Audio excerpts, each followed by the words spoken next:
Europe in दिनों ऐसी भीषण गर्मी की चपेट में है जिसने मौसम को जानलेवा बना दिया है।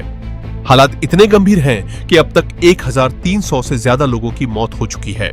यह मौतें किसी युद्ध, महामारी या प्राकृतिक आपदा से नहीं, बल्कि लगातार बढ़ते तापमान और हीट वेव की वजह से हुई है।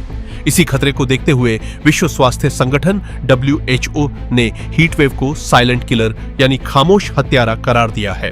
WHO के महानिदेशक ने सोशल मीडिया प्लेटफॉर्म X पर जानकारी देते हुए बताया कि 21 जून से अब तक यूरोप में भीषण गर्मी के कारण 1300 से ज्यादा अतिरिक्त मौतें दर्ज की गई हैं।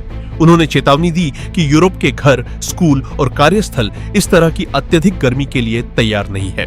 WMO के मुताबिक पश्चिमी, मध्य और दक्षिणी यूरोप में हीट वेव का दायरा लगातार बढ़ रहा है। कई इलाकों में तापमान सामान्य से 10 डिग्री सेल्सियस तक ज्यादा दर्ज किया जा रहा है।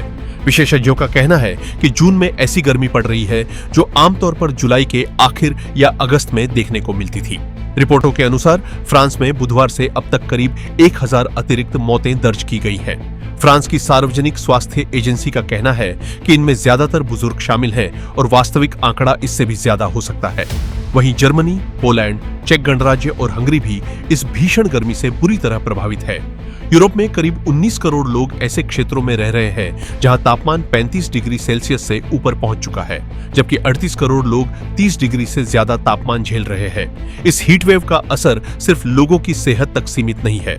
जर्मनी में ट्रेन सेवाएं प्रभावित हुई हैं, फ्रांस में हजारों घरों की बिजली गुल हो गई, इटली की सबसे बड़ी पो नदी का जलस्तर तेजी से गिरा है, जबकि हंगरी के पाक्स परमाणु ऊर्जा संयंत्र में नदी का पानी गर्म होने के कारण बिजली उत्पादन कम करना पड़ा। विशेषज्ञों का मानना है कि जलवायु परिवर्तन की वजह से ऐसी खतरनाक हीट वेव अब पहले की तुलना में कहीं ज्यादा बार और ज्यादा तीव्रता के साथ देखने को मिल रही है। WHO ने सभी यूरोपीय देशों से तुरंत हीट हेल्थ एक्शन प्लान लागू करने की अपील की है।